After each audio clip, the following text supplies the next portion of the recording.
because we had the best infrastructure wise, curriculum wise, and we have given the teacher training also. To more than 2,000 teachers we have given the teachers training on this specially run project. Teachers are well trained, and along with this many schools have been clubbed. What we did was, like, we utilized the resources like cooks are there. Extra cooks we made them as helpers who can assist the teacher in that particular classroom. This is the initiative that we took at the state level. Other than this, curriculum is designed in such a way that child should not feel or alienated from the curriculum or from the school.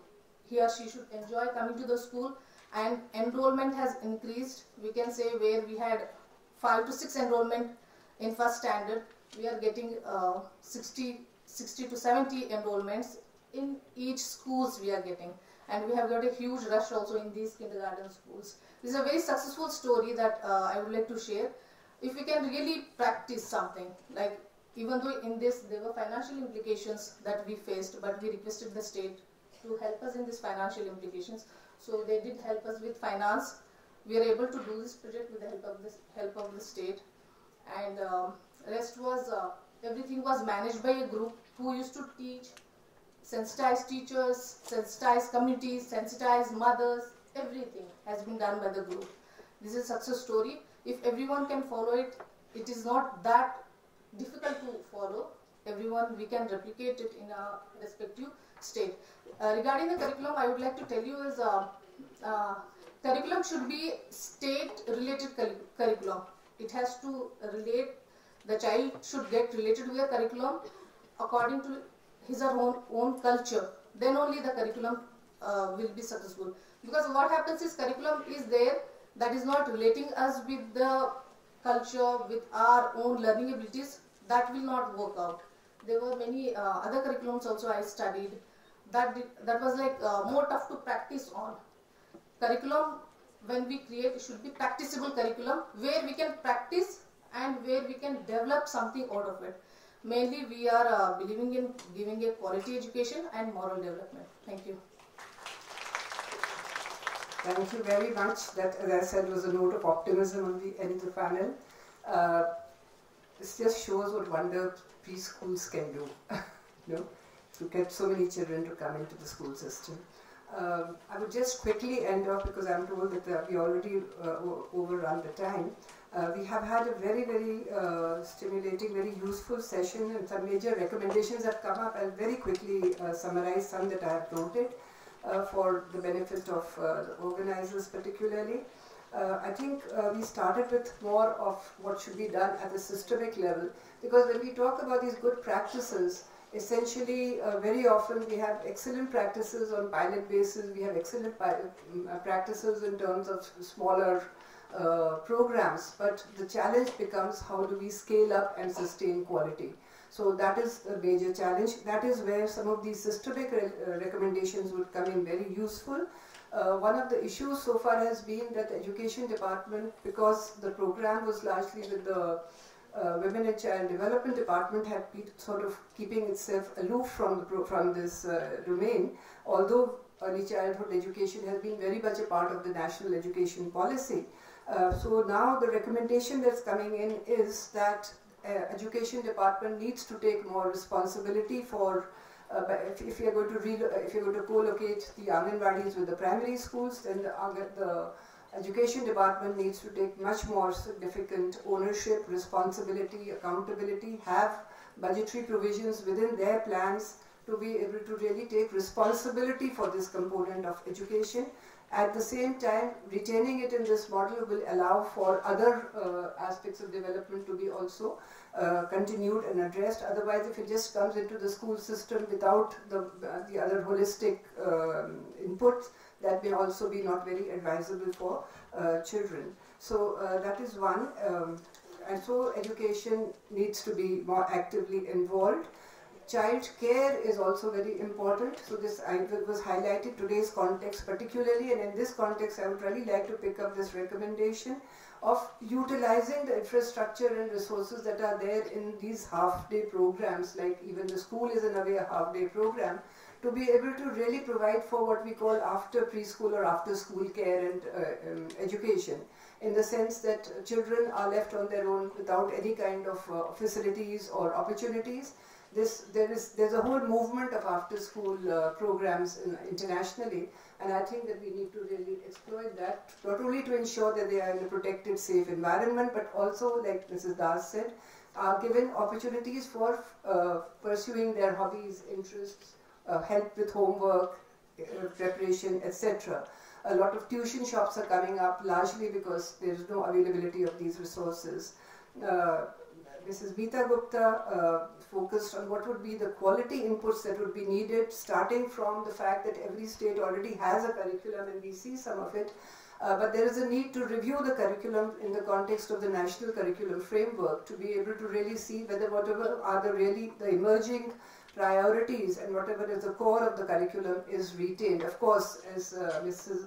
Sharma said very clearly and very rightly, that the curriculum must be developed at the state level, and I think since it is also very difficult to, because within states also there is so much diversity, so I think it should be very much a part of teacher preparation, that the teachers should be equipped enough at the end of the teacher education programs and their teacher mentoring, whatever, to be able to develop their own curriculum within certain frameworks, because that is very key to making the curriculum contextualized. So right now what is happening is largely they are taking some curriculum is handed over to them and they just transact that. So that it's a very important point that was made. Mrs. Meeta Gupta also talked about the issue of institutional capacity. There is very little of it, because we know, especially because education is not really engaged adequately with it, but yet if there is capacity, it is more in education in terms of institutions than in women and child development, and therefore important to bring all resource agencies together in a kind of a consortium at various levels, state, district, wherever, to be able to utilize whatever are the resources available in a concerted way to be able to support the system, because that is the only way in which the system also needs to have regular inputs, mentoring, monitoring, in order to ensure that the quality is maintained.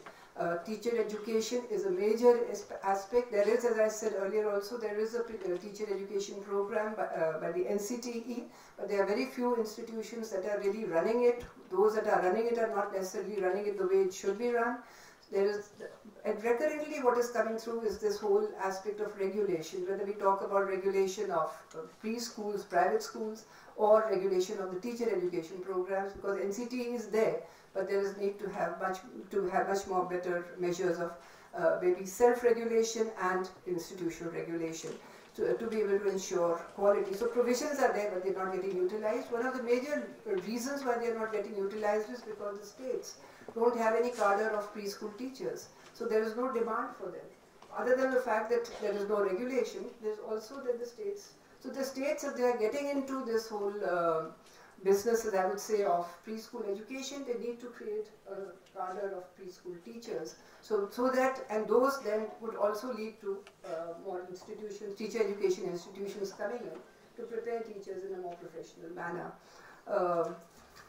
Mrs. Vaidyanathan made very important points about the parent-teacher meetings, how those could be utilized in a much more holistic way to be able to really educate parents and involve parents in the entire efforts that are being made, particularly when we are talking about after-school programs. We are talking about how enriching them with local curriculum, local tradition, there's a lot in the local traditions also, which is very developmentally appropriate.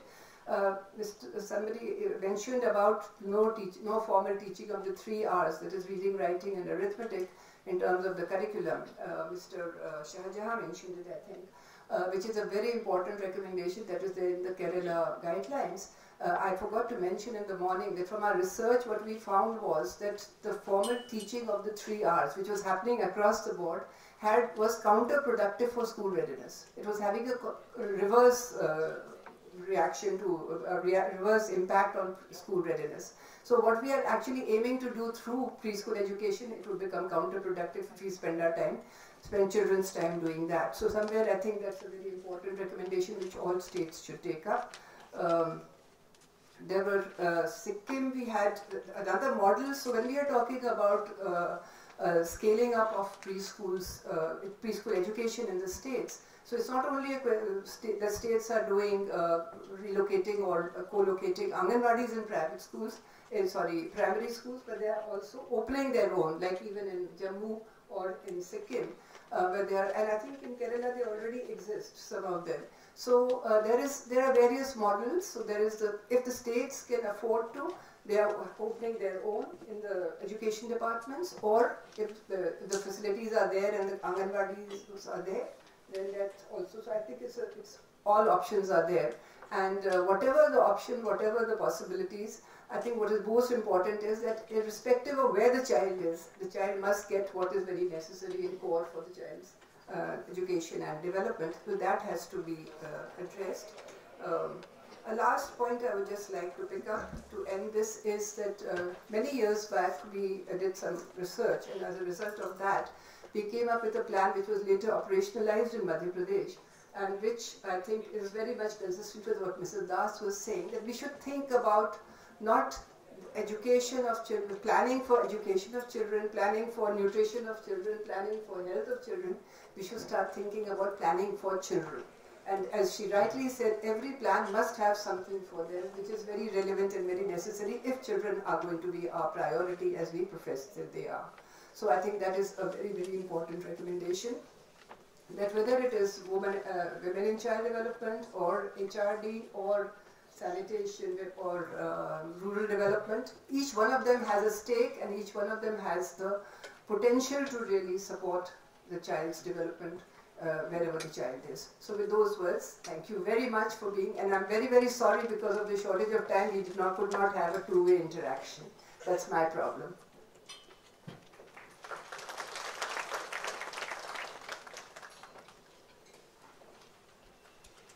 Thank you, esteemed speakers, for some insightful deliberations and an engaging panel discussion. We have a short tea break here. Since we have overshot the program time a bit, we will have a shorter tea break of 10 minutes. Request everyone to please join us for tea.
Department of Elementary Education, NCERT, to deliver the keynote address on NCERT's work in the early childhood domain.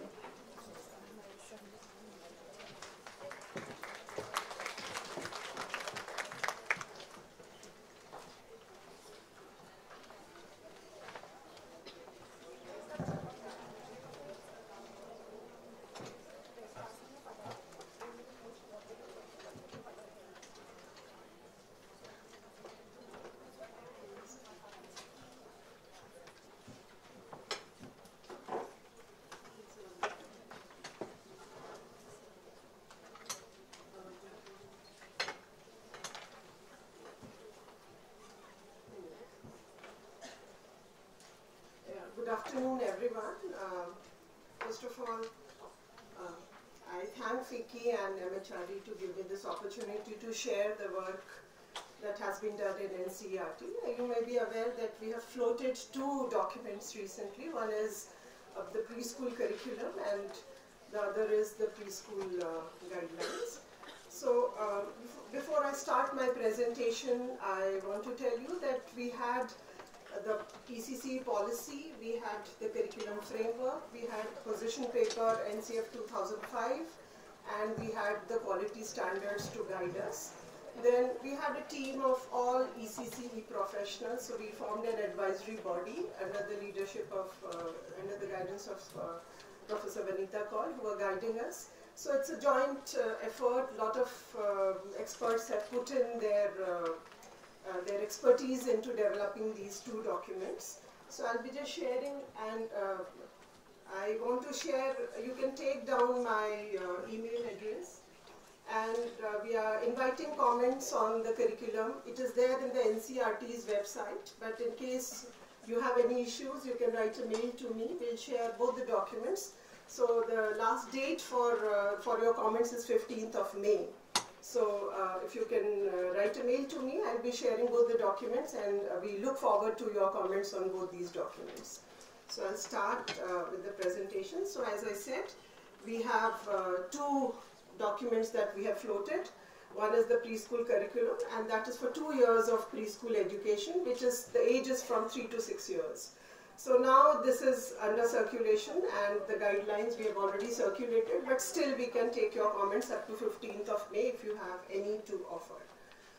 So here, coming to the objectives, we have the objectives are the holistic development of a child who has good knowledge about whatever he should be knowing, good skills, values and attitudes, and holistic development of the child. So this is the objective. And then there has to be a smooth transition from home to preschool and from preschool to primary school. So with these two objectives, we have floated these documents: holistic development of the child with strong foundations for lifelong learning. That is what we aim to achieve. So here, first of all, we have talked about the existing models of preschools. The largest provider of preschool so far in the government sector is the ICDS program. So we have two kinds of Anganwadis, standalone Anganwadis, but many of the states, the co-location has started, and about 14,000 Anganwadis are already co-located in primary schools. So there is a physical co-location, but what is needed is a convergence. So here, the existing model, and this is the proposed model. We are looking at the Anganwadis, and we are saying that we propose that there has to be convergence as far as the preschool, the education component of the Anganwadis concerned. So there has to be convergence. Then we have a lot of private preschools run by private sector NGOs catering to children between 3 to 6 years. Now they also have to bring about a convergence with the curriculum, the guidelines that we have floated at the national level, and also have linkage with the primary school so that there is a smooth transition for the child. And similarly, at the third one, we heard Sikkim. We have preschools in the government school system. We heard Jammu and Kashmir also. But then, instead of the downward extension of primary education to the pre-primary education, what we need to do is have an upward progression of the pre-primary pedagogy to classes 1 and 2 or up to grade 3. So that is what is required, that there has to be an upward linkage to the of the pre-primary to the primaries in terms of pedagogy. So we are looking at the smooth transition there, greater linkages between the preschools and the private schools, preschools and the primary schools in the government sector. So this is the existing model and the proposed model. Now in the guidelines, I'll discuss the guidelines first and then go to the curriculum. In the guidelines, we heard in the morning that there is no free time, there is no play time, there is a focus on the 3 hours. So we have prescribed in a way, or we have suggested that what are the essential parameters for quality preschool programs. So we have talked about the physical infrastructure. I'm not really going into detail, you can look at the document. The location, what should be the location of a preschool? Then what are the activity areas that one should have? Indoor activity areas, outdoor play areas. Then the facilities, minimum facilities required, drinking water, toilet facility, separate for boys and girls.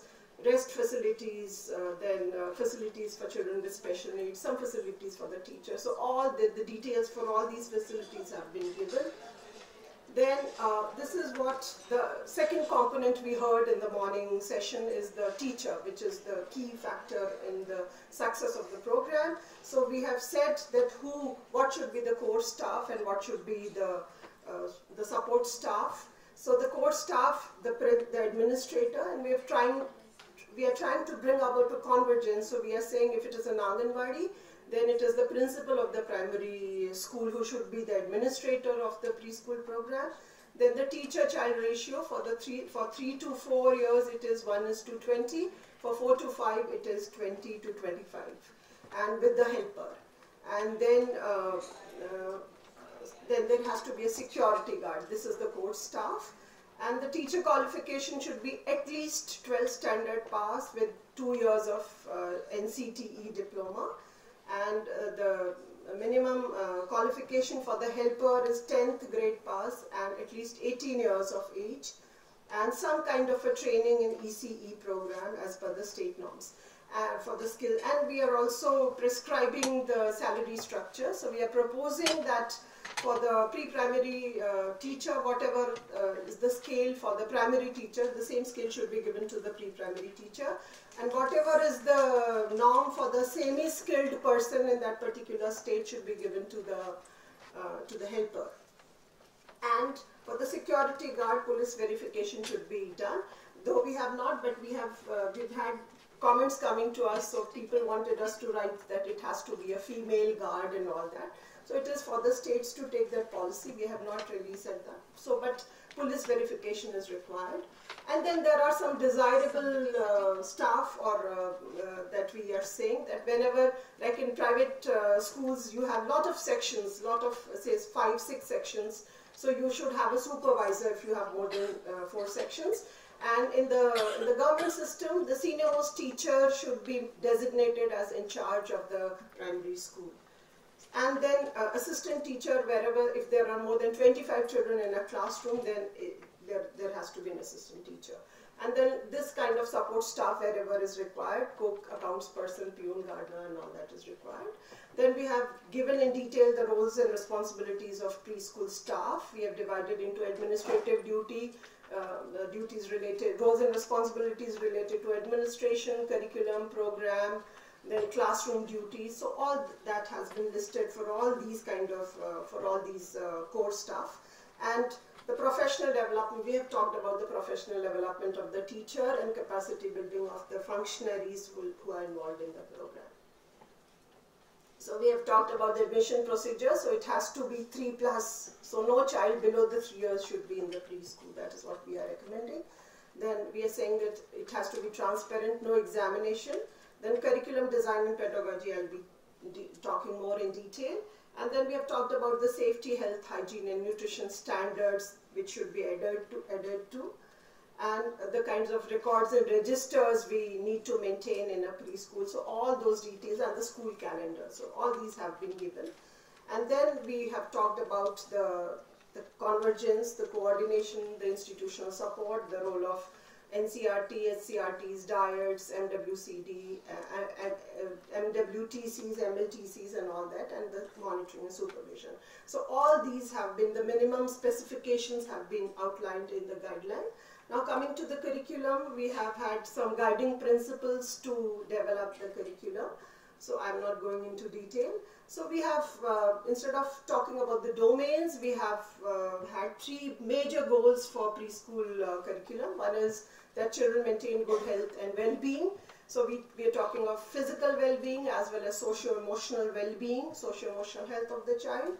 Then we are talking about the children becoming effective communicators. So all language and literacy part is being taken care of here. And they are involved learners and connect with their immediate environment. So all that environment awareness, the cognitive development, the mathematical skills, all these come here. So all those domains, 5 domains that traditionally we've been talking of, are covered into these 3 major goals. And we have talked about the key concepts and skills that need to be built in 1 year of the program and in the 2nd year of the program. We have outlined the pedagogical processes that the teachers need to follow and the learning outcomes, what are the early learning outcomes. So we have given detail. This is just a sample. I've just taken few. So the curriculum looks like this. We have talked about the key concepts and skills, the pedagogical processes, and the learning outcome. And it is not, it doesn't like, there's no one-to-one correspondence, because a lot of pedagogical practices are there, few learning outcomes and few key aims. So it's not one-to-one relationship. You have to look at the whole goal as one coherent goal, then only you will be able to give comments on that. So this is like for the next, so because of lack of time, I don't want to talk about that. Then we have talked about different components of the curriculum, how the preschool environment should be designed, how the planning and implementation of day-to-day program has to be there. Then the assessment, how assessment has to take place, what is the role of the teacher, how to have partnership with the parents and community, who are responsible for the supervision and monitoring, and then we have different issues like multilingual, this thing, then diversity, and a whole lot of issues to cater to. So addressing those issues, how one needs to address, and then supporting the transition from home to preschool and from preschool to primary. So these are the chapters which talk about it. We have suggested 4 approaches of curriculum transaction: theme-based approach, activity-based, project inquiry-based, integrated. States are free to use either or a mix of all these approaches. So they have been given in detail. And this is like, we wanted to give a balance. We heard in the morning that what is not happening in preschool. So we wanted to ensure that all that starts happening. So we have given time slots like this, that there has to be a circle time where health checkup, attendance, conversation takes place. Then mathematical readiness and environmental concepts are given. Then indoor free play time is there. Then there is a snack break time. Then emergent and early literacy activity time is there. Creative activities, outdoor play, and goodbye circles. So we have ensured that all that this previous research told us is not happening, will start happening if this curriculum is implemented. So we have ensured that. So we have given the detail, what are the do's and don'ts while transacting these activities, how the children have to be assessed, that has been given. And these are different, I told you about the concerns that need to be addressed. So this is all about the curriculum and the guideline. As I said, it is in the NCERT's website for your comments, and you can even write a mail to me, I will share. Other than that, we are developing a compendium on latest initiatives and pedagogy practices, where we invited papers. So a lot of good practices that are happening in the state, we collected them from private schools, from Anganwadis, from states. So a lot of good practices are with us. Then we had a consultation meeting on sustainability in the context of early childhood education. We're going to come out with the publication. And we are also developing, we heard that there is a dearth of teacher training programs. So we are developing a credit-based ECC curriculum leading to certificate diploma and advanced diploma, so that the whole cadre of ECC is taken care of. So all that is what we need.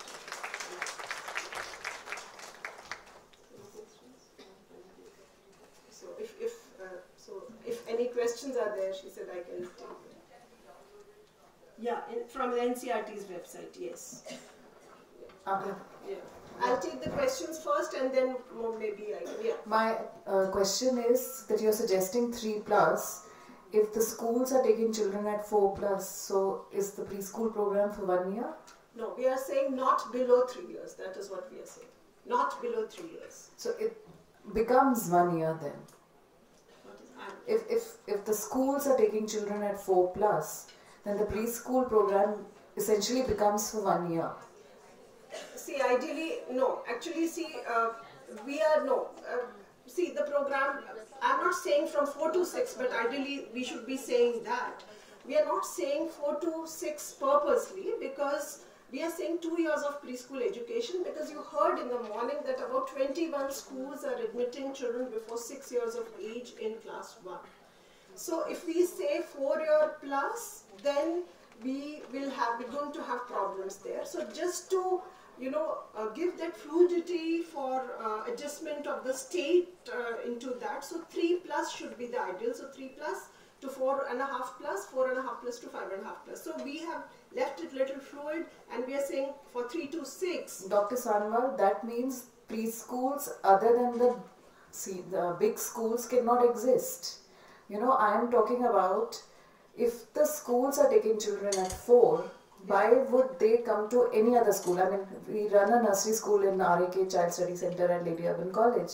What we have realized is we need to reduce the age to 2.5 so that the child is with us for 2 years before it joins a school at 4+, which is a senior Because school. see this is what is happening, then from 2.5 becomes 2 years also, and maybe 1.5. So we have to, you know, at least say that as we are saying, not before 3 years for the preschool. Yes. Madam, while you were giving your presentation, there was one issue regarding the training qualification for the PPTs, the pre-primary teachers.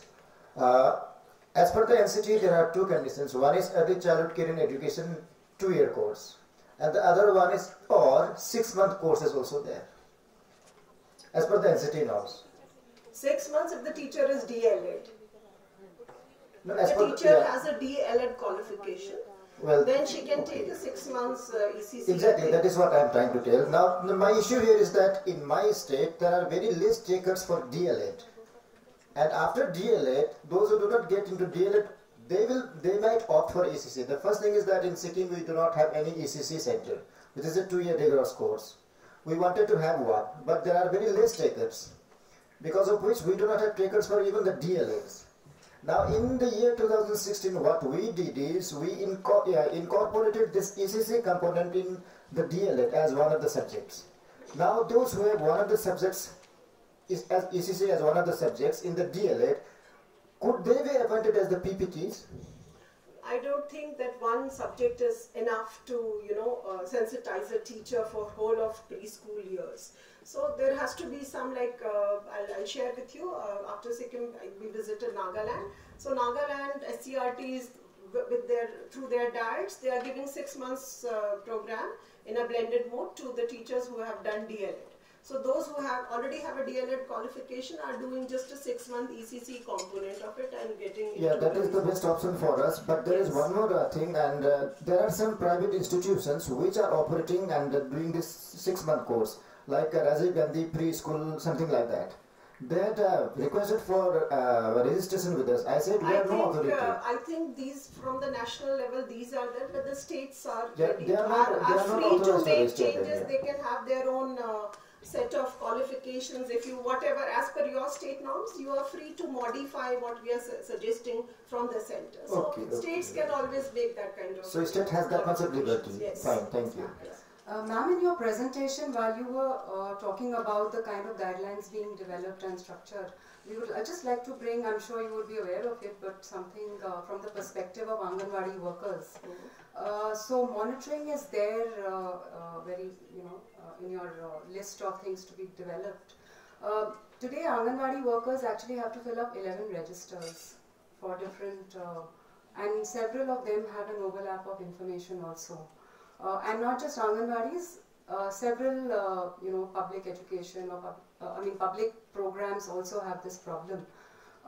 So while this whole monitoring piece is being worked out, if something like this could be looked at, because the Anganwadi worker currently may not always have a helper. Just a minute, I'll just complete. Yeah.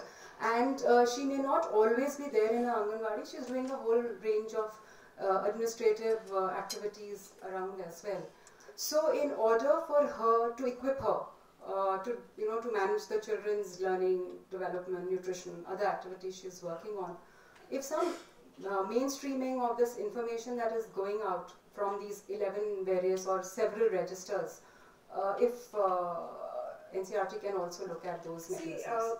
It's 2 different ministries, 2 different kinds of work. So we can't really look at, we said that we can take the onus of the education component of the Anganwadi. So that is all limited thing that the, education department can do, because the registers and all that is their program. So it's only about the education component that we have suggested these monitoring and all, not the entire, Anganwadi as such. So we don't really have a role in those, whatever you are suggesting, we don't really have a role in all that.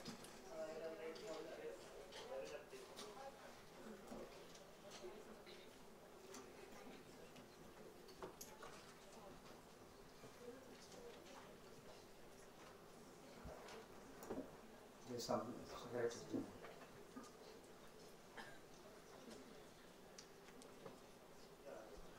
The Department of WCD, they have now launched an ICDS CAS software in which these 11 registers will be done away with. And they are providing a tablet to each Anganwadi worker. And the Anganwadi worker will need to fill all that information on the tablet only. So they are in the process of launching that program. So if anyone was there, they could have explained in more detail. But this much I know that they are launching this. And for school education also, we are in the process of developing a Shala Kosh application, which will have a similar facility. All the registers that the teacher has to fill up in the primary schools or elementary schools, those will be compressed, and the software will be on the, it will be a software based, and they will be given tablets or desktops in the schools to fill up that information. So we are doing away with all that paperwork now, and WCD is also doing it. Which is very nice, and I must compliment you for this particular step. But the kind of information, especially for the learning and development activities that happen, so one, of course, they need to be kept to a minimum, and what needs to be actually factored in or to be observed or recorded, those should be there and not missed. Yeah, of course. Those we have to add, the learning aspects we have to add in that monitoring framework. So that, of course, NCERT is done. Thank you, sir. So, I'm Raghuram from Tamil Nadu.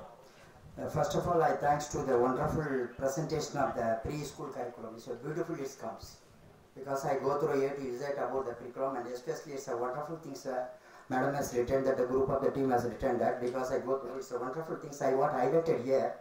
The library and literary area, doll area and dramatic play corner, discovery science area, block building and multi-plate area, art area, creative corner, music area. It's wonderful things, because a very good vision to come to show the pre-primary education in a different form, different vision. So high consciousness is applied from the curriculum, pre-primary curriculum. It's excellent, madam. Thank you very much. It is opportunity to, I am a new coordinator for pre-primary education in State Government of Tamil Nadu right now. And apart from that, is there any model you have, how you have written these wonderful things to write about all the things? I cannot find out these are all the things is available in the primary school. But when you go for a pre-primary school, is a wonderful things you have written it. So is there any model, you have vision that you have seen that is a model in foreign or anybody else? Because a joyful learning is a place where we want to learn, and we have to keep them the try to move that. Is wonderful things really. I know that is there any model is available in India, or is the foreign model? I want to know about that. Thank you very much. A lot of good things are happening in ECC. I would just share whatever is happening in West Bengal Anganwadis. I'm telling you, though they showed me the best ones. But lot of vibrant things are happening. You see lot of these corners. But then they can't have all of these, so they have made it mandatory for 4 corners, where they are because it's a multi-age group. While the older children are going out to play, the younger ones, the teacher is like older ones are playing in these activity areas. The younger ones, the teacher is doing some work with them. So a lot of good, and because they have limited resources, they have developed portfolios, they have tied a string, they have, and portfolios out of paper, they have made paper files, and they are maintaining the portfolios of the students, and lot of good, and like children are playing here, and lot of dramatization is going on. We heard like one, there was a house which was given to the children to paint. So there were 2 sisters who were painting. So like one asked the other, कौन कर रहेगा इस घर में? You understand Hindi? So okay, कौन कर रहेगा इस घर में? तो उसने कहा मैं और मेरी माँ और पिताजी. तो उसने कहा कि अपनी बहन को नहीं रखोगी? तो this is the conversation between the teacher while she is drawing that. तो अपनी बहन को नहीं रखोगी? उसने कहा नहीं, वो अपना घर खुद बना रही है, बहन. तो उसने कहा कि तुम्हारे दादा दादी भी तो रहते हैं, दादा दादी को नहीं रखोगी? तो उसने कहा कि नहीं, दादा दादी अच्छे नहीं हैं. So this is a reflection where, you know, the child's experience is coming here, and then the teacher said, no, they need care, they need you to look after them, they are old, So she said, "ठीक है, अच्छा, मैं रख लूँगी," kind of a thing, no? So a lot of such things are happening in the play corners where they are made in the class. So even in ICDS Anganwadis, so there are good practices, lot of good practices in Rajasthan, in West Bengal. You can have a look. So even in the government setup, lot of good things are happening, and it is available in our country.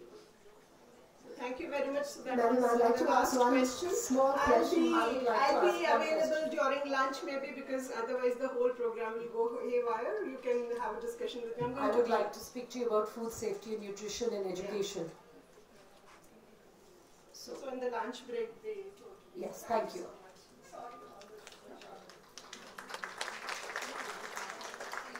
Thank you, Professor Suniti.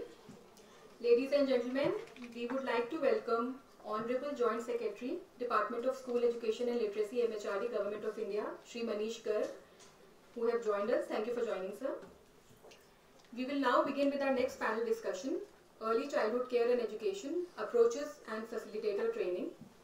I welcome onto the dais Professor Anup K. Rajput, Head Department of Elementary Education, NCERT, Dr. Anju Khanna, Advisor ECCE and Board Member MIS Mirambika Sri Aurobindo Ashram Delhi Branch, Ms. Chanda Raisinghani, President and Trustee, the RD School, Ms. Izet Groff, Director Academics, Heritage Experiential Learning School, Mr. Pranjal Modi, Co-Founder, Titli, Dr. Swati Popat Vats, President, Early Childhood Association, and Dr. Tapaswini Sahu, Academic Director, I am a Teacher.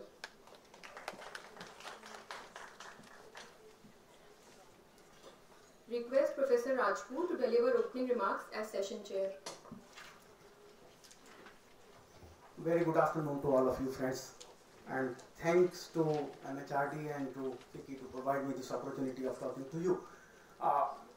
It's really very important to talk about preschool education in our country, because we had experiences of such system in private schools. Somewhere some states have also started working on this, but a bigger lot of government system is not having preschools, and a bigger part of our population of children was deprived of having good preschools in the country. So therefore it is now being recognized, and as has been mentioned in the morning sessions also, that government has very seriously looked into it and made a part of the central funding right from preschool to class 12.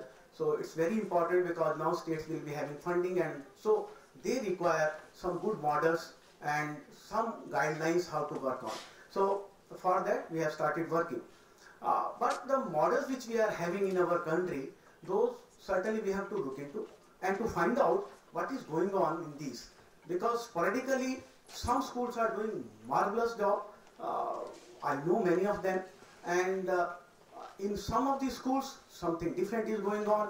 Most of these schools run by private organizations are rather running on the aspirations of the parents and community, and we even have our own experience of running our model schools, wherein when we say that it should be developmentally appropriate activities which are to be done in the schools, preschools rather, and children should be provided opportunity of learning, and having learning not from one family but family of 10, 12, 15 children who are sitting with them, and then to have appropriate activities, play in the classroom, and more emphasis should be given to rather affective domain rather than on cognitive, because cognition may take later in the age. But the parents say that my child has not learned anything. The child going in that neighbor school has started reading, writing, numeracy and so on, and my child is not learning. So that somewhere is again to be thought of. And while we made our curriculum in NCERT, we kept this in mind, that how can we sensitize community to understand that what is the purpose of preschool. Dr. Suniti Sanwal has given you some idea. The colleagues who are sitting here with me on this panel will also talk to you on what basic aim we are having while we are providing preschools, maybe through these private organizations, private schools, and through the government schools when we are talking about providing this facility to masses of the society. So this is what we have to once again think of and to find out what's the actual purpose of providing preschool facilities to all the children. Why it is essential. Why, as Mr. Anil Swarup, Secretary MHRD School Education and Literacy Department was saying that during his time, even during my time also, we did not have any preschools. But even when we started studying right from class 1, why now at this time we have started thinking of there should be something right from age 3 plus, or maybe somewhere it has started even before that. I know some of the models working in West Bengal and some other states also, they start admitting children right from age 6 months. I don't know what is going on in those areas, those centers. Are they creches? Are they play schools? Are they? So this is very important to look into the activities and the curriculum which is going on there. So it is important that we should once again have a uniform idea of what should be there in a preschool and why should we admit a child in preschool. What is happening internationally also to be seen. Why Finland says that a child of age 7 plus should be in class 1, and before that lot of preschool activities are to be done with the child. Why? Why in some other countries we have started thinking of giving appropriate inputs in preschool. So this is to be once again looked into why it is important. Professor Vinita Kaul has already mentioned in the morning session that psychologically neurosciences have also proved that such interventions help the whole development of a child. So this is to be once again looked into, and I hope this panel will talk about what is going on in the private system, what is going on in the government system, and then by the end of this discussion we certainly will come out with the purpose of preschool and then to how it is to be implemented in our system. Thank you very much. So I will be responding to your comments and queries after this discussion. Thank you, Anuji. It is important and heartening that all of us seated here today are taking early child care and education in all its seriousness. But when we go into the schools, which we call for children, I think a little bit of the seriousness needs to go away, and we need to be light-hearted about it. Because what has happened is that the 86th Constitutional Amendment has initiated through Article 45 that all children below the age of 6 need to be taken care of. And I think that is the larger dichotomy. Are states and the government really in a position to look at all children below 6? And those are the questions with which some of the private players, whether equipped, not equipped, have entered the domain. And I think somewhere when we talk of the private, it is not just that the private and the government are looking at two different things. The child is at the center. So how do we have a convergence for that? I was very glad by the morning session, which talked about certain things, so briefly we will initiate them, that there seems to be a gap between one ministry and another ministry, which also came up very, very clearly when Suniti ji was talking of something. And then the HRD thought that this is the answer. So I think somewhere, while we are talking of children, in the morning as an action point which came up was that are we looking at all children and all ministries which deal with children to be focused on what the child needs, whether it is Ministry of Women and Child Empowerment, whether it is Ministry of Education under the HRD, there seems to be more of a connect. And that is why I think some of us sitting here are from the private sector, very much wanted somebody from the government to be sitting here. So there you are. So let us look at that the policies have been made at the national level. I have with me Dr. Tapaswini Sahu, who has been part of making the policy 2013. And I just want to understand that those policies have been made. How much of that policy, National ECC Policy 2013, has actually entered the ECC centers. I'm not talking of private, I'm not talking of government, because children in this country are one. So the question is, Suniti, Tapaswini, will you help me answering this question? Thank you. I think a lot has been spoken in the morning itself about the policy, about the curricular resources, and about the mobilization of resources, the financial part and all. I think one of the things which is very close to my heart and what I see is about the teacher development. And that's a big chunk of work. While we talk about teachers and when we talk about training, sadly but true, we think that we can change teachers. It's like an object of reform. So can we think a little differently? Because currently there are training programs of MWCD which has 4 days of ECCE in the whole training schedule that they have. And we expect, like fellow colleagues said about filling up registers, 4 days of ECCE and all the training. We have different kinds of training programs for the teachers. What I think and there are different levels of functionaries in the ICDS also. At the central level, NIPSID is responsible for training them. But at the state level and the district and the block level, there are different centers. So how much are we thinking of at an institutional level, the capacity building at different levels, what is being done and how is it being done?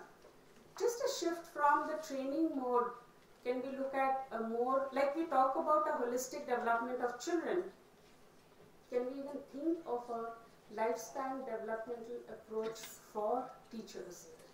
That from the beginning you have a strong ECCE program at the pre-service level, but what is the kind of support, monitoring, supervision, coaching and mentoring? It happens throughout.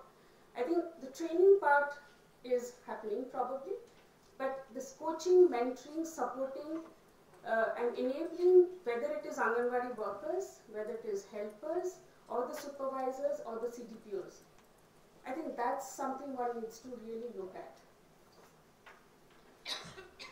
Yeah, I think other than that, a lot of things has been spoken about quality.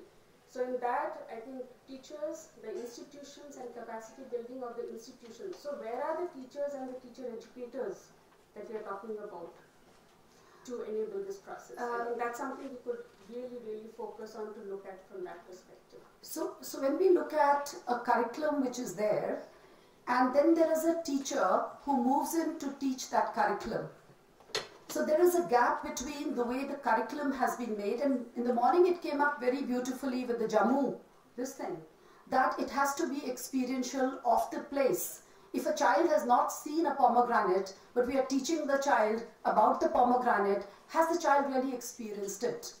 So when we talk of one shoe fits all, so maybe one of the recommendations which seem to be coming out in a conversation with you now is the teacher empowerment for the mentor, and it came out in the morning also. So what is this kind of a teacher training that we are doing? Also, I think very critically, Tapaswini, if you can look at that when we talk of knowledge, building knowledge and skills, but we are also talking of aptitude building. How much of aptitude building is really coming? Is it a recommendation by us that the aptitude also of the teacher has to be inbuilt? Can it be built in 4 days? Can it be built in 6 days? Or is something more to be needed in that? Because you run a successful I Am a Teacher program and you people have difficulty with accreditation. So what do you think is the gap which has come at the national and the private level?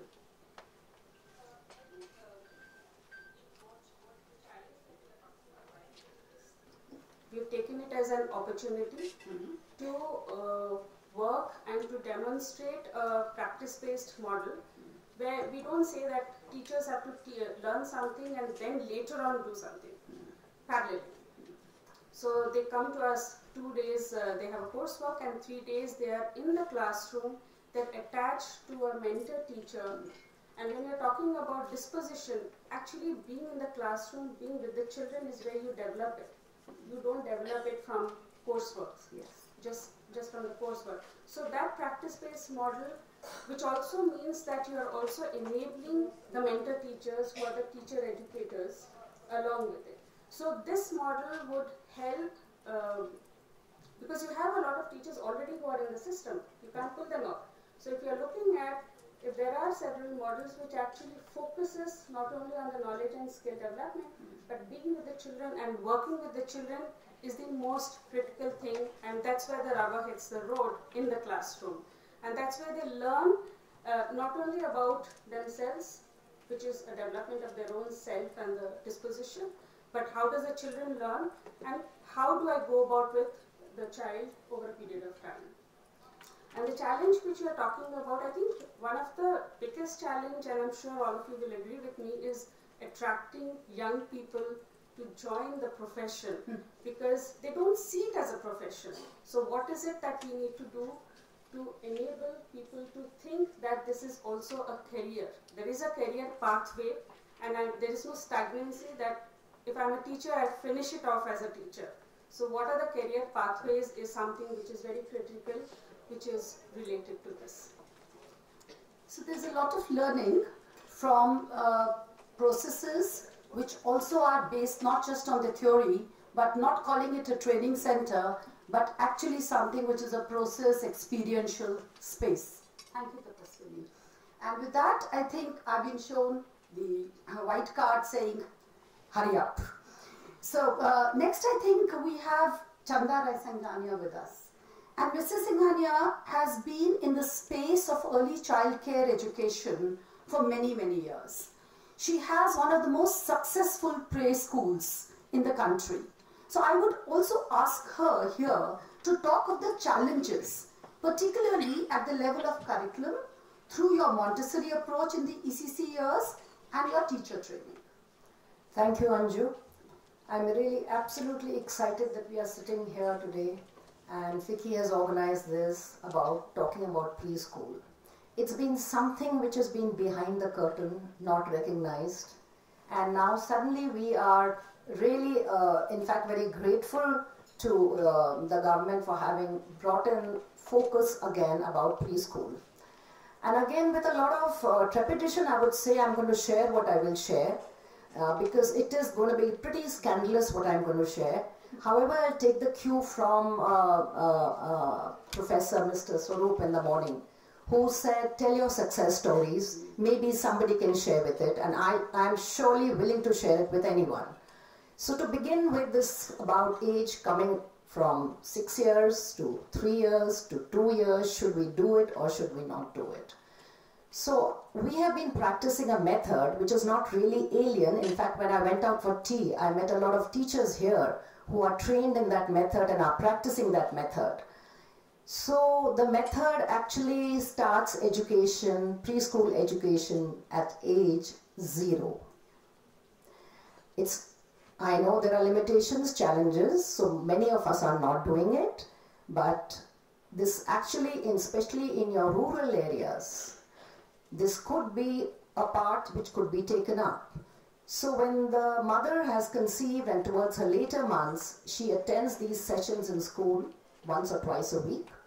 When she actually gives birth to the child, the teacher goes home once in 2 weeks for about 3 months, giving her care about the child, about what should be done. And when I'm talking about care, I'm not talking about physical care, I'm talking about cognitive care, because the child starts learning at birth. There is self-formation going on. I will not go into it because everybody knows about that. At the age of 6 months, the child is ready to come to school. So the child with the mother, again, comes for about 3 times a week for an hour and a half, and the mother is getting educated. The teacher is only the role model. She's modeling what needs to be done, and the mother is actually practicing a learning during that time. This carries on till the age of 2.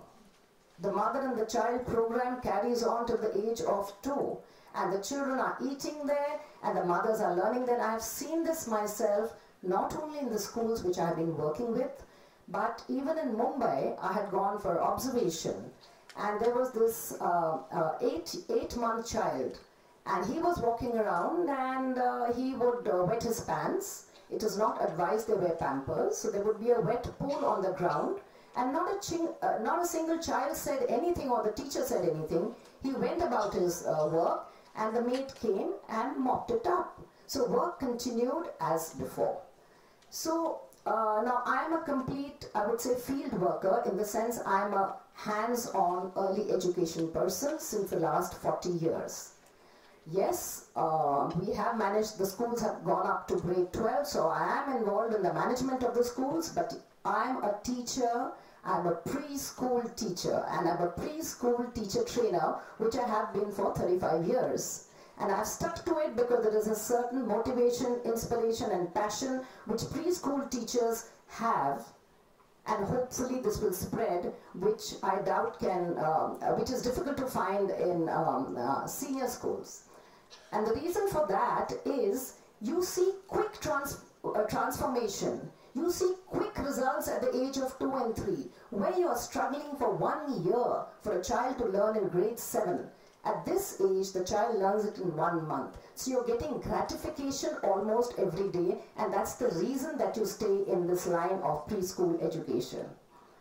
Going on to this, as I said, in the morning, Professor Vanita had said that, mentioned that it should not even be according to age group, because every child at a different, we are clubbing them according to age. So we have a multi-age classroom. So it's a classroom from 3 years to 6 years, 3 years to 5.5 years in the same classroom. So children are learning with each other the way children learn at home. You have a brother who's 10, who's a sister who's 8, and another sister who's 2, and they learn from each other. Now this system works because basically it is based on nature. There is no conflict between nature and nurture. The curriculum, everything is dependent on the stage of physical development of the child. So it complements it. Again, I go back to in the morning when we spoke about Jammu and the culture of the state or the place where the child is should be supportive of the curriculum. Here the curriculum is based, or the pedagogy is based on the needs of the child. Now the needs of the child, be it in any country, in any state, are the same. So if a curriculum is based on universal characteristics of children, these characteristics are the same. So the curriculum actually is based on that. And hence there is a commonality of a similar method, and there could be, as I advise, a certain standardization which is possible. Chanda, yes, when you talk of, thank you for your time, and I think you brought in something very nice. It is about that all that children need at this stage in curriculum is something which is love, but you also brought out that certain standards are needed. And I think those are very important issues. But are these standards also standards which are in the stages of human growth? Because sometimes the standards come, but it is like throwing the baby with the bathtub. Are we also looking at standards which are developmentally correct for the children? And thanking you, Chanda, because again I've been shown the white flag. I will now move on to Swati, Dr. Vats, as she's called, and she's created a parallel ECC forum. I do not know how many people have participated in that, but I think she will have a lot of experience of looking at how does the private space look from outside at the national level. Because here we are not talking of private or government. We are so what is your take on what do the private schools look like in terms of what children need and what they are getting? And what are the standards also, right, which are needed for them? Absolutely. So being from the private sector, I hopefully will get 5 minutes more. because we rarely get a chance to speak. I would like to, I'm just joking. I would like to congratulate FICCI for initiating this, and I would also like to congratulate HRD and NCERT, because this new document which has come out from NCERT, we are going to be doing a consultation meet on that and call all stakeholders. It's happening in Mumbai on the 16th. We've asked Mr. Rajput to give us 2 days extension on that. So the Early Childhood Association, who I'm representing here right now, has about 6,000 preschools as its member. It's pan-India organization, so it's not only limited to a Mumbai base. Though we don't come very often in Delhi, but we have our Delhi representative here, Ms. Sonal, sitting. Now, the private sector, I'm very happy that you asked about private schools. I feel there are 2 kinds of private players, one with a conscience and one without a conscience. And it is the ones that don't have a conscience where all the safety issues, etc. are happening, because for them it is the commercial which is more important than the standards and developmental appropriateness. So I will talk about 3 issues which are presently we are grappling with because of lack of policy, etc. Number 1 is teacher training, number 2 is safety, and number 3 is curriculum. So these are the 3 things that we grapple with, and we are quite confused about it from state to state. Let me talk about each one in detail, take 1 minute on each. Safety, I feel, should be a non-negotiable matter. It cannot be left to each state to decide. These are the early years that we are talking about, and in the early years we should be conscious about certain elements of safety. Teacher-child ratio comes as part of safety, because if you don't have the right ratio, chances are those children will hurt themselves. Chances are those children's self-esteem will be hurt. So when I talk about safety, I'm not just talking about physical safety. Teacher-child ratio gets included in safety. Toys and equipment. We're just not bothered about plastics that we are using, which can be toxic for children. So safety again comes into that. Toys and equipment which can harm children. Small batteries which are there in many of these toys, which children can swallow. Number 3, teacher training becomes part of safety. Because if my teacher is not trained in discipline or behavior management, then she's going to end up screaming, screeching and hitting children. So that's again a part of safety. If teacher training is taken care of, then body safety, which is my good touch, bad touch, etc. also gets automatically taken care of. So this is when we say that safety is important. Safety is not a standalone subject. You cannot solve it on its own. It's not a silos. The second thing which we are grappling with is curriculum. We have fantastic documents. I have compared first 32 countries of the world is there on our website. Please check it. Policies of 32 countries of the world available. Now I'm comparing the different states in India to see what each state is doing for curriculum and policy. And I'm noticing that everybody has a great curriculum. Everybody has a great curriculum, but every preschool in every state of this country is forcing reading and writing on children. Why? Because they say parents are not convinced about it. I come back again to teachers. If teachers were convinced about what they were practicing, they would not listen to parents. So that's very important, and if we had educated parents about what's right and wrong for children, they wouldn't insist. No parent in the right frame of mind will ever insist on something which is harmful for their child. It's just that the education is not reaching them. So when it comes to curriculum, this is what we are struggling with. I feel whichever curriculum tomorrow, NCERT, make it mandatory for all the states, because I do not agree with this thing about every state should have a separate curriculum. The age group is the same, their development is the same. When we talk about examples like pomegranate and all, these curriculums don't tell you to teach pomegranate, they tell you fruits, they tell you things around. So there again I come back to teacher training, that if she was trained, she wouldn't use a pomegranate in a place where a pomegranate is not available. So it all boils down to teacher training, and that's why I feel we cannot treat it in silos. It cannot say that safety is a separate issue, teacher training is a separate issue, and curriculum is a separate issue. It all comes down to the same. I'm very happy with the previous speaker who said that we need common core standards in all states. We cannot have different ones. Today parents are in a transferable jobs. So you would mean to say that my child studies something different in one state and studies something different in another state? That's not possible. Let's talk about something that's really implementable. Then I come to the last one, which is teacher training. Now here we are grappling with something which is really awkward, duration. The duration of teacher training in every state is different. You have private players who have 3 months course, 6 months course, 1 year course, 2 year courses. Why can't we have a common course like the B.Ed for the early childhood, so that it's common across the country, so that I am a trained B.Ed, I can apply for a teaching job anywhere in this country. Similarly, we need something for early childhood, a defined course, that teacher can get a job anywhere in this country, and there the curriculum would be constant. What she is learning in that course would be constant.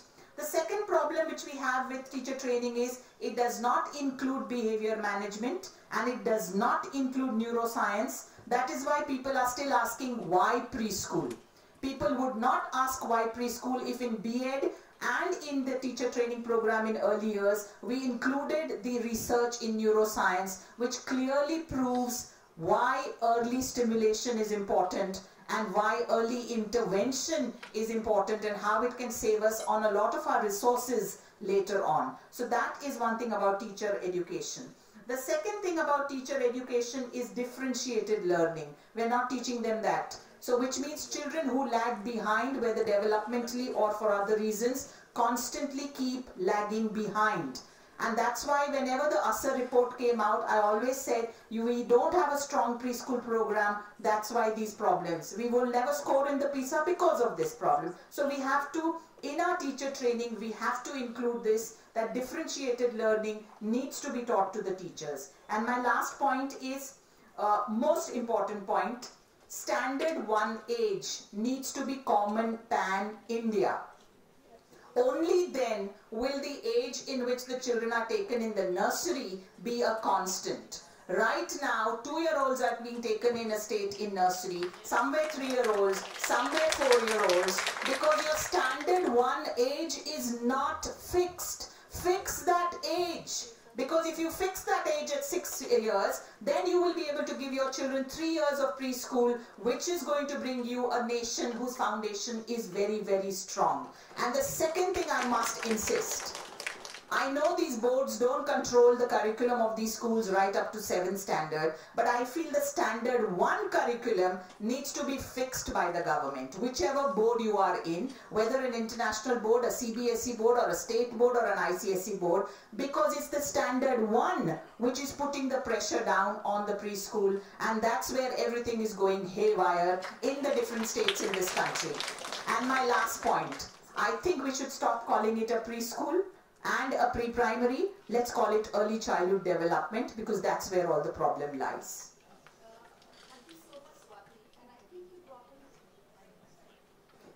Thank you so much, Swati, and I think you touched the chord about what is ailing, because it is an early child care and education space, and definition of that class 1 curriculum is the pressure which comes from the education, which filters down. And there are children below 6 years who need to be cared for. And I think that is a very strong recommendation, that can we look at the whole child? Can we look at it that is there a regular kind of a system which says that this is what children need? We also need to deliberate on something very important that you just brought in. And before the next panel comes, I think you talked of something to do with special education.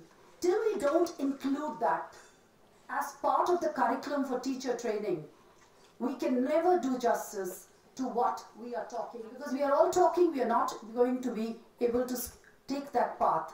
But before I go on that tangent, I also have with me Pranjal Modi, and I know Pranjal with Titli has a whole journey of teacher training. You also have tried to work on quality checks, your own journey of accreditation. Can you share with us some of the challenges as a private player, and what has been your achievement in the same? Good afternoon. Thank you, ma'am. It's humbling to sit amongst people whose experience in early childhood is more than my age. Thank you. Ma'am, so there are 2 things that you just asked. One was challenges in accreditation and the quality checks that we need to implement in our program. So the first challenge that we faced was finding the right body for accrediting, finding the more appropriate body for who we could approach to accredit our program. So to begin with, we went to NSDC because we were always looking at a teacher training program which is scalable across the country, and we could not get through because NSDC did not have a teacher training standards. So we went ahead and we developed the teacher training standards for early childhood. We looked at the standards at UK, at California, at Singapore, and then we contextualized it to the Indian ecosystem. We went to a lot of experts, some of whom are here in this audience, and also to some schools who validated them, but that standard is still there without being approved. So we have submitted it to Mr. Anil Swarup earlier this week, if the government would want to take any help from that. Then we went to the NCTE. We could not get it from there as well because the duration of the program, so we run a 6-month teacher training program, 6-month pre-service teacher training program. That duration was also a very big hindrance because, as ma'am just said, a 3-month or a 6-month program less than 2 years is not looked at as a program which has a lot of depth. And then we went to TISS. So TISS finally took a very holistic view of the program. It was a process that took approximately 18 to 24 months. We had some very senior experts sitting in the panel. They looked at the program, we had a lot of feedbacks, and then we shortly, 2.5 months back, we got the validation, and the program is now validated by TISS as a 6-month teacher training certificate program. And we assure employments to all the teachers who kind of clear our program. Another difficulty was the structure of the program, because we had very less classroom training in the program. The reason that we had less classroom training is because the women who are approaching the ECCE this thing as a job are largely housewives and young mothers, and they do not have a very high large amount of time that they can spend outside their home on a daily basis for their self-development. So we had 200-hour training in the classroom, followed by a lot of self-learning, a lot of assignments, and followed by a compulsory paid internship for 3 months, which enables them to be prepared. So we took a chartered accountancy, a CA model, where there is a larger thrust on practical learning and lesser thrust on theoretical learning. So these were the two basic issues that we were facing, because the schools were asking, colleges, the institutions were saying that if you only have a 200-hour or a 300-hour classroom training, is it something that really gives them enough exposure to handle children and facilitate children?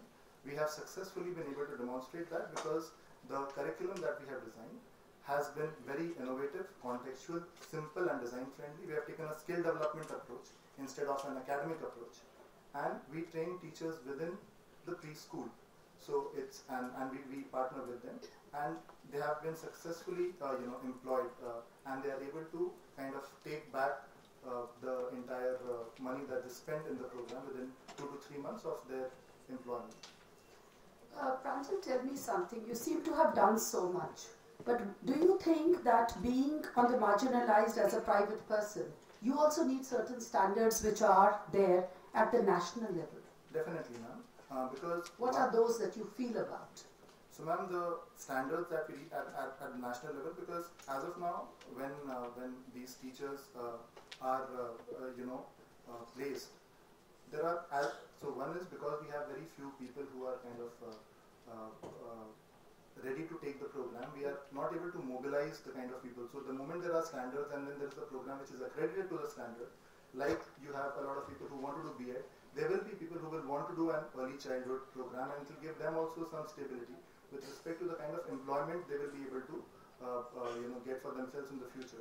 Because today, preschool has a 1-year or a 2-year employment life cycle. We have more than 40% attrition.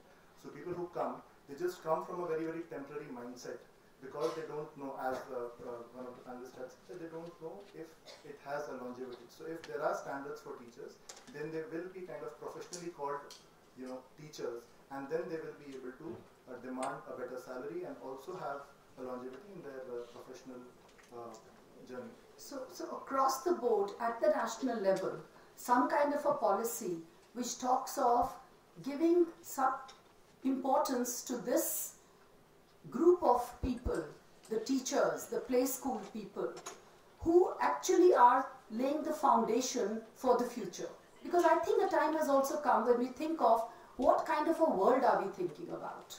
And that is very important to think about what kind of children are sitting in our classrooms and what kind of adults they will become and what kind of teachers are teaching them. Because it's a very niche area which has been ignored for long. It is like taking a primary school teacher who knows English and putting her there. Is that what your feeling is all about? Ma'am, that is exactly what happens, because everyone, so wherever we go, people say that, my teacher is a B.Ed. And a B.Ed teacher is teaching in the preschool, and unfortunately the person who has done B.Ed doesn't have any idea, especially because the people who have trained them. So we have what we had proposed was to train the trainers in the way you want the teacher to facilitate the child. That the entire ecosystem needs to be very different as compared to the primary and the secondary trainings. That is when possibly it will be a professional who is able to understand how to facilitate children. We have to once again look into the teacher education programs which we have. I don't know how can we make this premise that person trained for 6 months or maybe 2 years also will be equipped appropriately to handle the children and to look into the requirements of the children for their development. So it is essential once again, and we are lacking in our country a bigger lot of teacher educators which we don't have. Rather, teachers we don't have, but teacher educators are also not available. Researches are very weak in this. So we have to once again look into the universities and to the teacher education institution to look once again to have appropriate cadre for teacher educators also, and which we don't have in our country. Yeah, thank you, Professor Rajput. I think that's an important point. We also have somebody sitting with us with an international experience. He said, tell me something. You had a successful tenure in international early child care and education spaces. You have a rich, you also have certain models and certain solutions of creating systems which are mindful of children's stages of growth, also standards. Would you like to speak something about that today? Because you do bring in that, and we like to say we like to collaborate, learn, and also teach. Thank you so much. It's such a privilege to be here at this point in your early years development. Today has been extraordinary for me to learn. I've been madly taking notes. If you saw my papers up here, it's in chaos because I have so much that I would love to say. Here I am in a country that has the largest number of children in the world. So this work that you're doing is even more important than anyone anywhere else. What I want to talk to you about, I think the most valuable thing I can do is to give you some snippets of, not solutions necessarily, but if I was talking to myself about the many reform initiatives I've been a part of, what would I tell myself were the best bits from there that I've learned? And maybe those might be of some use. 18 years ago, I'll declare that I went to Reggio Emilia for the first time, and I'm sure many of you have been and seen. And what that did for me as a place where young children and babies were given rights and respect, and learning was seen as something important, not just care. So you didn't just see people rocking babies and carrying them around all day to keep them happy. Once I saw what young children were capable of, then it was my vision, my wish, my desire to put developmental learning, children's rights and child-led learning into curriculum frameworks in the governments that I've been working with. That is a very difficult thing to do. The relationship between young children's development and the concept of regulation and accountability, often those two things don't actually mesh together, because what matters in early childhood is not actually that easy to measure. So I think pushing back on the way your regulations are presented and the monitoring process that you use, that's what gives the weight to making the changes in the way that you want. It's fantastic to hear that you have now your curriculum framework.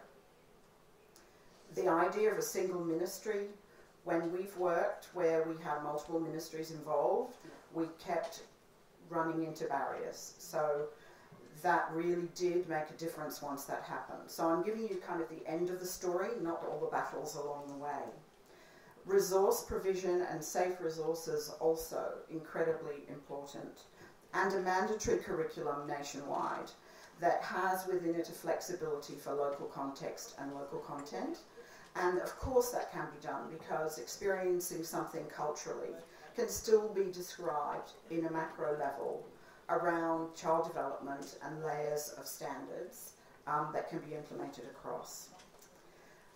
The other thing that I think for us in different places that worked the best was having a continuum that described the standards. So rather than having a standard that a child should be doing this at this age, at this time, that this is the range of development for a child, and you map your children on that, and the system supports you to take the time that's needed for young children to develop in the way they should.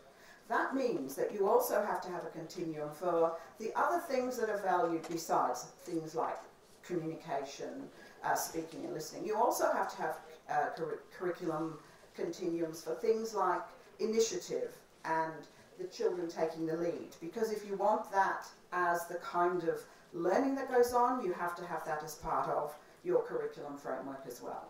So aim very, very high with that curriculum framework because you really only get one shot at it. People are going to be tired if you keep reforming the curriculum. They get reform weary. So even though your community may be a long, long way away from the curriculum that you have in mind, put it out there and acknowledge that people are a long way from it and support them to move, rather than moving the curriculum down to meet them where they are. Give them time, give them support, aim high. You're not going to get another good chance like this. The other critical element, I think, in all of the different reforms, when this piece was missing, it was much more difficult, was to have a pedagogy framework. Because any teacher who really is obsessed with literacy and numeracy and the beginnings of alphabet and so on will find a way to do it, no matter what kind of curriculum you present them with. They will. So having a pedagogy framework that says this is how we want you to behave as an educator or as a carer from 6 weeks old, this is what we will be looking at when we look at you. We're not going to be saying what letters do they know. We're not going to be getting the children to count to judge you as a teacher. So you have to have something more than the curriculum, more than training. You have to have something that's sitting in the field that they are aspiring to.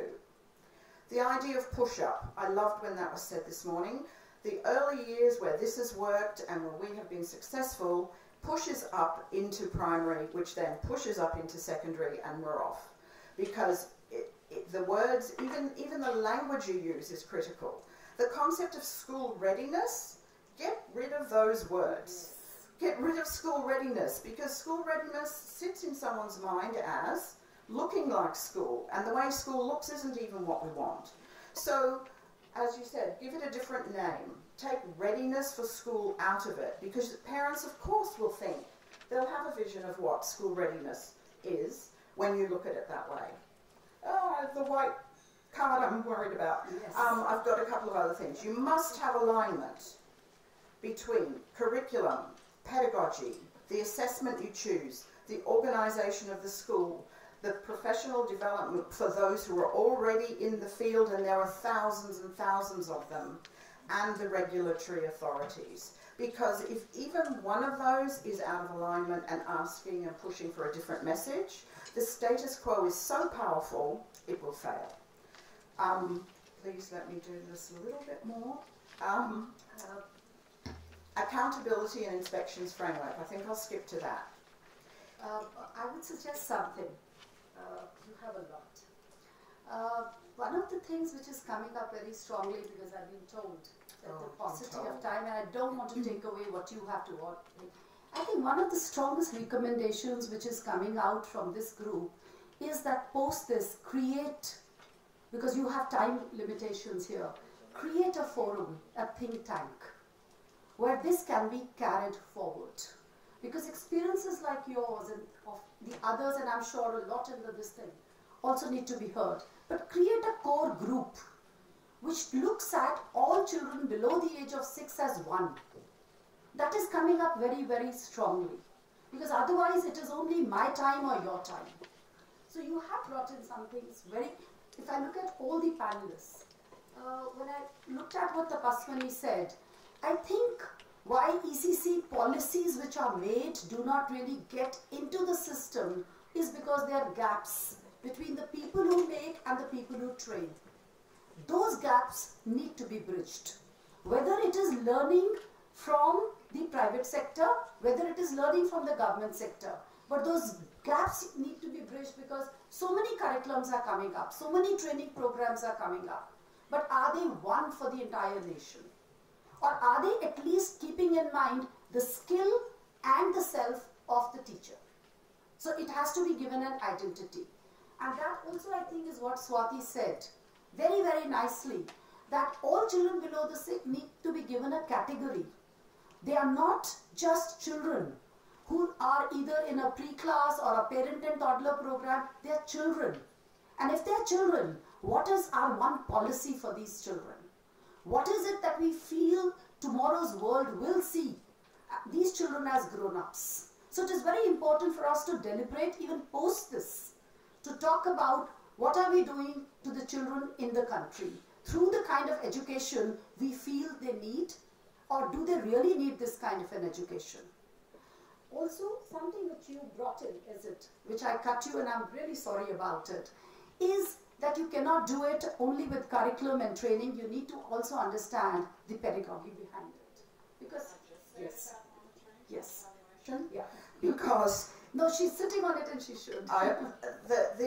Because that was where we also failed. If we didn't have an inspections framework or a monitoring process that was supportive and was stepped, we also pushed the profession, the businesses, too far, too quickly, so that some of them failed.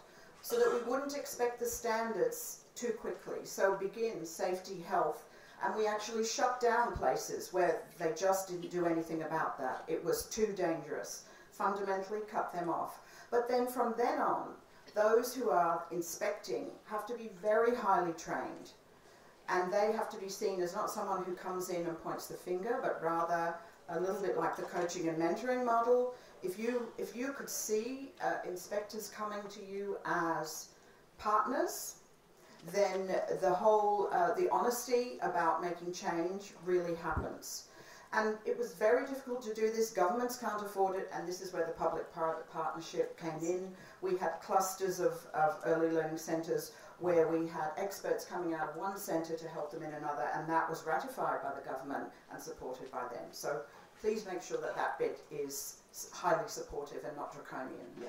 So the 4 pillars need to be taken care of, and I think some kind of training for those who are training. And we need to identify this lot, and we need to work on this. Chanda, you brought in something really good for the panel, and that is to look at that if you already have a curriculum of one kind in the private sector, why are we talking about these are the 4 things in the curriculum? Why is tried and tested systems of Montessori being rejected? We need to re-look at it. Are they too didactic? Are they too difficult? Are they too elitist? Those are the questions which also need to be answered, maybe post this forum. And all the work that you have done, especially by getting it accredited from this, I also feel that we need to also debate on whether it is a 6-month or a 3-year program, or it is a 2-year. So when in the recommendations we very clearly say what is the duration of preparing this adult whom we call an ECC teacher, both for the growth of her skills and also the growth of her aptitude. Because we expect aptitude out of children, but do we have the aptitude in our larger framework for teacher education? I will pass it on to Dr. Rajput to close it with his comments. Thank you very much, and I must pay my sincere thanks to all the panelists who brought in very important points, particularly in the area of teacher preparation and how should we go about having, when we plan to provide this facility of bigger chunk of our population, then we need large number of teachers, teacher educators and so on. So how can we have some success stories with us, and we can learn lessons from them, and we should have large number of institutes also. How can we build up? We'll have to work out. And as has been mentioned earlier, we have to work in close collaboration with not to say private and government and so on, but to keep child in mind. So for each child of this country, this is the right of the child that they should be given good quality childhood and preschool interventions. Rather, as has been mentioned, we should not call it preschool. And we have also planned to name it as EYE, and you may have seen that in Madam Suniti's this is early year education. And there is one more thinking going on, that instead of only talking about 2 years of preschooling or maybe 3 years of preschooling, whatsoever it is, but it should be seen in continuum. And can we have an integrated approach of having +2, -2 to +2, means from 2 years of preschooling to 2 years of schooling, maybe from 3 to 8 years of intervention, 3 to 8 years children intervention which we can give. So thank you very much, and I don't know whether we have some time for questions. For me, so I want a question here, please, Tamil Nadu. Sir, there is no time. Madam? No time. Yes, I want to ask for that, because it's a wonderful topic you have discussed. Sri Aurobindo is a philosopher, yogi, guru, poet, nationalist, but he has mentioned about nothing can be taught. The teacher is not an instructor, a taskmaster, but only a helper and guide. So on, it's very nice things we are implementing. For that, Dr. Montessori is followed. So she also thanks to Sri Aurobindo. Apart from that, Mira Alfonso also started that progress school in Pondicherry. My question is, in Sri Aurobindo Ashramam in Pondicherry. Thank you. Only the children, how many children are studying in Aurobindo Ashramam? I appreciate your enthusiasm. To be impolite, but we really are running 45 minutes late. I'm terribly excited about everything that's happened in the morning. It's a really eye-opener to see how the entire system is functioning, to look at the government and the private in parallel, and some brilliant insights from this group, and also a clear call for action. One of the things that Swati mentioned around the push for no 3 Rs, when there is overbearing, overwhelming research that is indicating this, why are we not spreading this awareness? Does the problem really lie with K-12 schools? Is this whole question of readiness, have we reduced particularly some of the private pre-nursery schools to coaching institutions, to getting to the Hindi medium? The movie really epitomizes what is happening, and this expectation is what is pushing us insanely into the 3 Rs and doing a load of socio-emotional damage to children at this age. Is it what you're talking about, curriculum, and particularly looking at curriculum not simply through standards, but creating a continuum, so children are not having to fit to the curriculum, but the curriculum fits to the child. To align pedagogy to it, often we stop at the curriculum. We stop at defining some learning outcomes or some standards. How does it weave together then with the right pedagogy? And if the curriculum, pedagogy, assessment and teacher empowerment are not aligned, like you said, the system is going to fail, because one component will not make it successful. And then we will have to have the right accreditation program, school evaluation system that validates this entire thing. And I think, again, the private and the public will have to collaborate for these systems.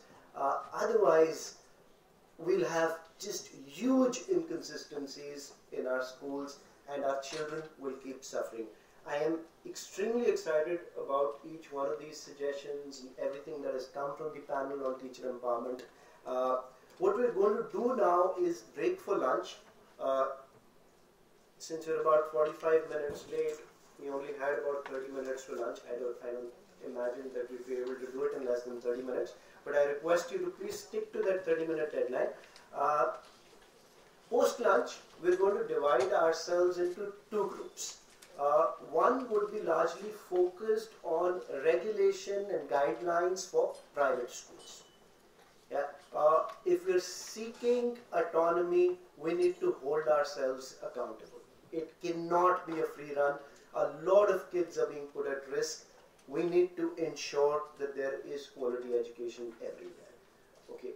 The second would be actually in this room itself. The first group, which is the private schools group, will move to the banquet hall.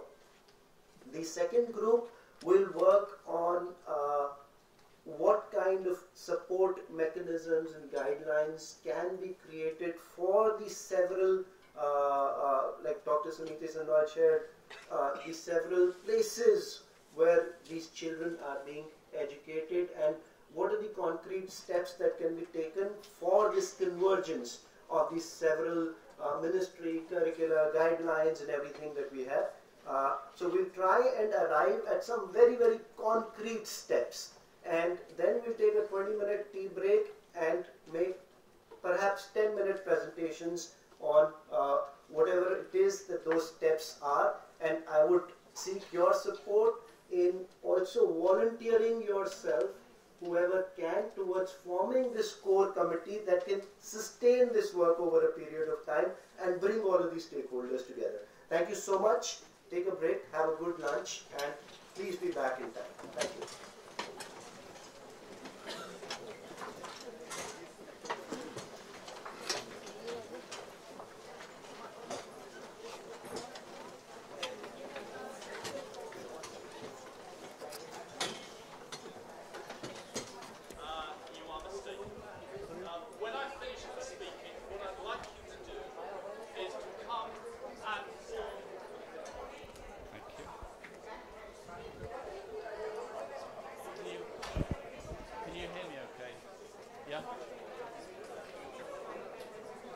Of my voice, it doesn't need turning on. How do I turn it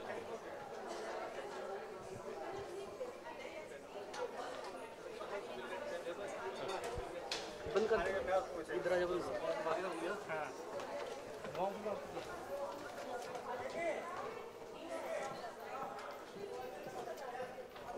Okay. We are going to see, as practitioners, whether we can achieve a challenge with clarity, simplicity, speed, and near silence. What I'm going to ask you to do, thank you. What I'm going to ask you to do is, when I finish speaking, I would like us to form two concentric, nearly circles. So we're all going to come down here. Those of you who choose to be in the inner circle will face outwards. Those of you who are in the outward circle will face inwards. Thank you very much indeed. And we will begin our conversation. This means I understand, I agree. This means I'm not certain. This doesn't mean you're about to be executed. It simply means I don't agree, I don't understand. Okay? So can we use this? One of the things now going around 26 states and union territories, after over nearly 25,000 lesson observations, we see the absence of norms, whether it is in pre-primary or primary and secondary, as a lacunae as big as the Indian Ocean. As a consequence of which, let's practice as we intend to preach today. So, do we understand the instruction? Yes? Brilliant. Are there any wobbles? Then could we please come and form two concentric circles, and remember you must have a partner. So when you come down, when you're facing someone, put your hand in the air.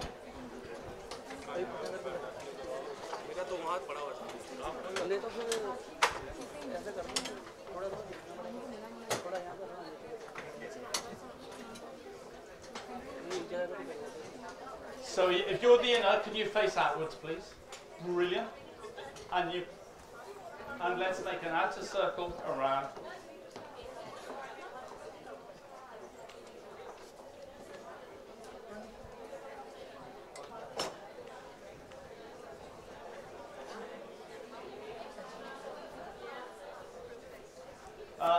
If there is someone opposite you and you have a partner, put your hand in the air.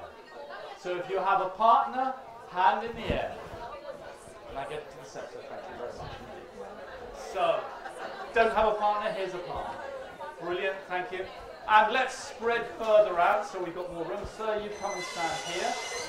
And sir, next to. Can we move ourselves a bit further back? Keep on moving around, thank you. Sir? Sir, come here. Thank you. Ma'am, can you, one of you guys? Yep. Yes, so let's move the circle back, right to the edge. Okay?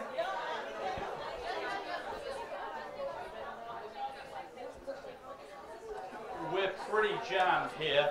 So let's move along a bit, please. Move along a bit. Keep on going. Yeah, and now spread yourselves that way so we've got enough space. Manik told me there would be round about 35 people here today. But Manik, no blame, okay, no blame.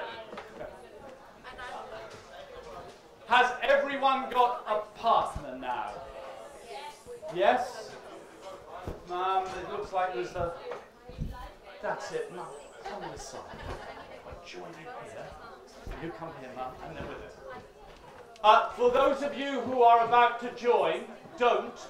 Can you come in? Actually, come in the centre. So anyone who hasn't got a partner, come here, Mum. Anyone coming in now? Oh, you're already there. You two face each other. You two face each other. Thank you. That's brilliant. Okay. Can we, Manik? Shall we begin? No partner. Brilliant. A partner. So this is a partner looking for a solution which has been achieved. Today, we're having a conversation around accountability and autonomy. What is it that as either private school or government school teachers, educators, we believe should be autonomous, and what things shouldn't? What freedoms should there be to enable us to know that next step? And Manik or Sonia, because I can't see the screen, okay. Can we just open it to the right? Haha. Yeah, okay, you got the screen? So, yeah, thank you. So if you look at the top, you are now going to have some conversations, just to begin to get us to reflect.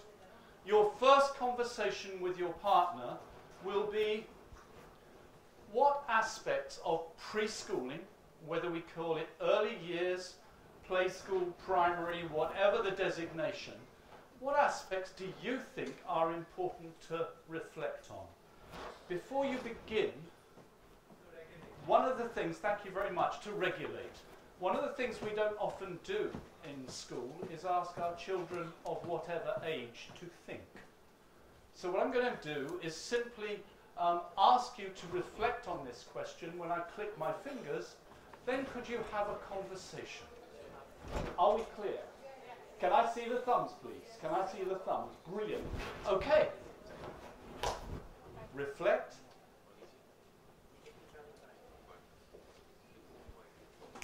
Begin.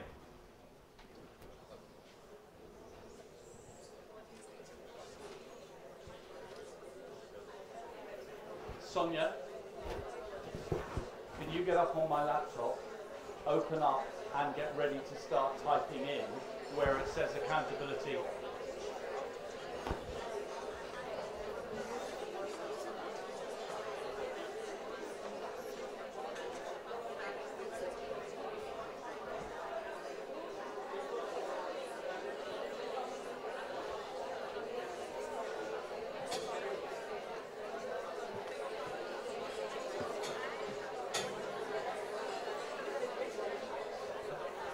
Sonia, it's on the PowerPoint.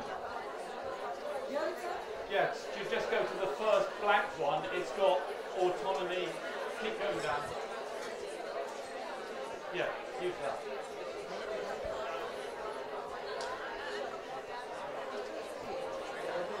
What aspects of preschooling, what aspects are important to regulate, if you've asked the question?